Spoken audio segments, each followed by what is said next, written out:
வணக்கம் நேர்களே, இன்னைக்கு நாம பார்க்கக்கூடிய சிறப்பு பதிவு செவ்வாய் பெயர்ச்சி. டிசம்பர் மாதம் 8ஆம் தேதி செவ்வாய் பகவான் தன்னுடைய சொந்த ஆட்சி வீடான அந்த விருச்சிக ராசியிலிருந்து தனு ராசிக்கு பயிற்சியாகி வர்றார். இது மீன ராசி என்பவர்களுக்கு தன்னுடைய 10ஆம் இடத்திற்கு அந்த செவ்வாய் பகவான் பயிற்சியாகி வருகிறார். இந்த மீன ராசி என்பவர்களுக்கு குடும்பஸ்தானாதிபதி அப்படின்னு சொல்லக்கூடிய அந்த செவ்வாய் 10ஆம் இடத்திற்கு பயிற்சியாகி வர்றார். குடும்பஸ்தானாதிபதியும் அடுத்து உங்களுடைய பாக்யாதிபதியும் கூட அந்த செவ்வாய்.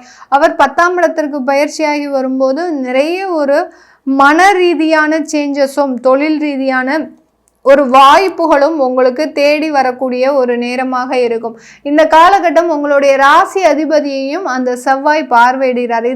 இந்த செவ்வாய் பயிற்சியை பார்த்தீங்கன்னா மீனராசி என்பவர்களுக்கு தான் நிறைய ஒரு மாற்றங்களை கொடுக்க போகுது. ஏன்னா ஜென்ம சனியாக இருக்கக்கூடிய அந்த சனி பகவானையும் செவ்வாய் பார்க்கிறார்.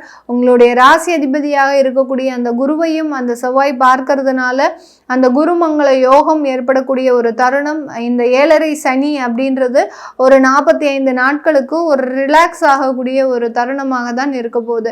இந்த காலகட்டம் தொழில் ரீதியான ஒரு வருமானங்கள் முதலீடாக மாறுவதற்குண்டான ஒரு தருணம்.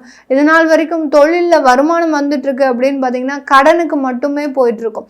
அந்த கடனை நிவர்த்தி செஞ்சு இந்த திருப்பதியில் அந்த எப்படி பெருமாள் அந்த குபேரனுக்கு வட்டி செலுத்தியே அவருடைய உண்டியல் பணம் எல்லாம் போகுதோ அதே மாதிரி தான் இந்த மீனராசி என்பவர்கள் தான் வாங்கின கடனுக்கு வட்டி செலுத்தியே இவர்களுடைய வருமானம் எல்லாம் போகும்.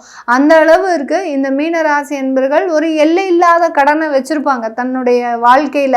அந்த கடனை அடைக்கணும் இவங்க முயற்சி செய்யும் போது அந்த கடனுடைய தீவிரம் நெருக்கடின்றது அதிகரிக்கும். அந்த கடனை பத்தி என்னைக்கு நினைக்காம இருக்கிறாங்களோ அது பெரிய அளவுக்கு தொந்தரவை கொடுக்காது.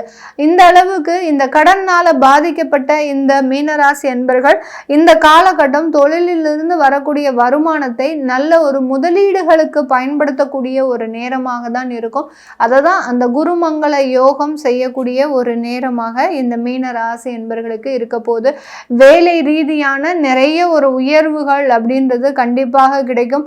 வேலையில ஒரு உயர்ந்த அந்தஸ்தை இது நாள் வரைக்கும் ஒரு அசிஸ்டண்டாக வேலை பார்த்த நபர்கள் எல்லாருமே இப்போ மேனேஜர் லெவலில் போஸ்டிங் ஆகிறதுக்கு உண்டான ஒரு தருணமாக இருக்கும்.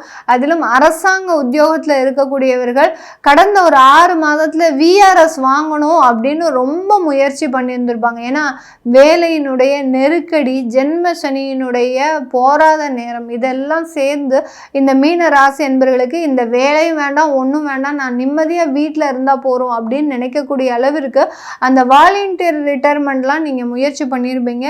இப்போது இந்த செவ்வாயினுடைய பயிற்சி காலகட்டத்தில் பார்த்தீங்கன்னா உங்களுக்கு மேலும் பொறுப்புகள் வந்து சேரக்கூடிய ஒரு நேரம். உங்களுடைய அலுவலகத்தில் அவங்க விடுற மாதிரி இல்லை. அதனால உங்களுக்கு மேலும் ஒரு பொறுப்பை கொடுப்பதற்கு உண்டான ஒரு தருணமாக தான் இருக்க போகுது. அதனால் அரசாங்கம் உத்தியோகத்தில் இருக்கக்கூடியவர்களுக்கு ஒரு நல்ல ஒரு போஸ்டிங் அப்படின்றது கண்டிப்பாக கிடைக்கும்.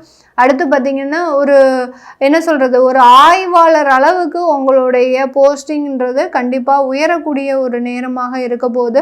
இந்த காலகட்டம் இந்த மீன ராசி என்பவர்களுக்கு படிப்பு சம்பந்தப்பட்ட நிறைய வளர்ச்சிகள் இருக்கு. யாரெல்லாம் உங்களுடைய துறை சார்ந்து ஒரு உயர்கல்வியை படிக்கணும்னு நினைக்கிறீங்களோ அவர்களுக்கு எல்லாருக்குமே அந்த படிப்புல ஒரு நல்ல வளர்ச்சியும் அதற்குண்டான ஒரு வேலை வாய்ப்பும் கிடைக்கிறதுக்கு உண்டான ஒரு நேரமாக இருக்கும். வெளிநாட்டில் மாணவர்களாக இருக்கிறவங்க, ஸ்டூடெண்ட் வீசா எடுத்துட்டு இருக்கிறவங்களுக்கு இந்த காலகட்டம் வேலை ரீதியான ஒரு வாய்ப்புகளும் வேலை ரீதியான மாற்றங்களும் ஏற்படக்கூடிய ஒரு தருணமாக இருக்கும். முதல்ல இந்த மீனராசி என்பவர்களுக்கு அந்த குடும்பஸ்தானாதிபதி அந்த செவ்வாய். அதனால வீட்டில் இருக்கக்கூடிய சில பிரச்சனைகள், கடன் தொந்தரவுகள், சொத்து சம்பந்தப்பட்ட சில வளர்ச்சிகள் இதெல்லாம் நிவர்த்தி ஆகக்கூடிய ஒரு நேரம். யாரெல்லாம் சொத்தை விற்க முடியல அப்படின்னு நினைச்சிங்களோ அவங்கெல்லாம் இந்த காலகட்டம் ரொம்ப எளிதாக வைக்கலாம். யாராவது உங்களுக்குன்னு வந்து மாட்டுவாங்க. அந்த அளவுக்கு அந்த சொத்து சம்பந்தப்பட்ட சில பிரச்சனைகள்லாம் தீரக்கூடிய ஒரு நேரமாக இருக்கும். இந்த மீன ராசி என்பவர்கள் கடந்த காலத்தில் ஏற்பட்ட அவமானங்கள், அசிங்கங்கள் இது எல்லாத்தையுமே நிவர்த்தி செய்யக்கூடிய ஒரு தருணம். யார் முன்னாடி நீங்க அவமானப்படக்கூடாது அப்படின்னு நினைச்சீங்களோ அவங்க முன்னாடி ஒரு நிறைய இடத்துல நீங்கள் அவமானப்பட்டிருப்பீங்க. இன்றைக்கி அவங்க முன்னாடி நீங்கள் உயர்ந்து நிற்கக்கூடிய ஒரு தருணத்தை தான் அடையக்கூடிய ஒரு நேரமாக இருக்க போகுது. இந்த மீனராசி என்பர்கள் இந்த காலகட்டம் திருமண வாய்ப்புகள் கூடி வரக்கூடிய ஒரு நேரமாக இருக்கும். திருமண வாய்ப்புகள்லாம் பார்த்திங்கன்னா ரொம்ப ரிச்சாக இருக்கக்கூடிய ஒரு வரன் வரும். அடுத்து பார்த்திங்கன்னா கல்வி சம்பந்தப்பட்ட தகுதியில் உங்களுக்கு அதிகமாக தான் அவங்க படிச்சிருப்பாங்க. அந்த அளவுக்கு ஒரு உயர்ந்த ஒரு வரன் வரக்கூடிய ஒரு அமைப்பாக தான் இந்த மீனராசி என்பர்களுக்கு இருக்கும். அதே மாதிரி வரக்கூடிய வரன்கள் பார்த்திங்கன்னா ஒரு டாமினேட்டிங் பவர் அப்படின்றது அதிகப்படியாக இருக்கும். உங்களை சார்ந்து இல்லாமல் உங்களையும் சேர்த்து கவனிச்சிக்கக்கூடிய அளவிற்கு அந்த வரனுக்கு அதிகப்படியான ஒரு திறமை அப்படின்றது கண்டிப்பாக இருக்கக்கூடிய ஒரு தருணமாக தான் இருக்கும். அதனால் வரன் சார்ந்த அமைப்புகள்லையும் திருமண முயற்சிகள்லையும் நிறைய வெற்றியை அனுபவிக்கக்கூடிய ஒரு நேரம் தான் இந்த மீனராசி என்பர்களுக்கு. இந்த காலகட்டம் நீங்கள் வழிபட வேண்டிய ஒரு தெய்வம் அப்படின்னு கேட்டிங்கன்னா இந்த மீனராசி என்பவர்கள் நான் முதலியே சொன்ன மாதிரி அந்த திருப்பதி பெருமாளுக்கு நிகரான ஒரு கடனை வைத்திருப்பவர்கள் இந்த மீனராசி என்பவர்கள். அந்த கடன் தொந்தரவுகளிலிருந்து வெளியில் வர்றதுக்கு நிறைய பேருக்கு அந்த கடன் இல்லாத இடத்துல மருத்துவ வியாதிகள் அப்படின்றது நிறைய இருக்கும். இந்த மாதிரியான வியாதி தொந்தரவுகள்லேருந்து வெளியில் வருவதற்கு கீழே கமெண்ட் பாக்ஸில் அந்த திருச்செந்தூர் முருகன் துணை அப்படின்றத போடுங்க. ஏன்னா திருச்செந்தூர் முருகன் ராஜ அலங்காரத்தில் இருக்கக்கூடிய ஒரு முருகன் தான். அந்த ராஜ அலங்காரத்தில் இருக்கக்கூடிய முருகனை நீங்கள் தரிசனம் செய்யும் போது உங்களுக்கு உண்டான நிறைய பிரச்சனைகள் தீர்வதற்குண்டான ஒரு நேரமாக தான் இருக்க போகுது. அதனால் இந்த காலகட்டம் கீழே கமெண்ட் பாக்ஸில் அதை போட்டு நீங்கள் ஒவ்வொரு வியாழக்கிழமையும் இல்லை ஒவ்வொரு செவ்வாய்க்கிழமையும் இந்த திருச்செந்தூர் முருகனை பிரார்த்தனை பண்ணுங்க.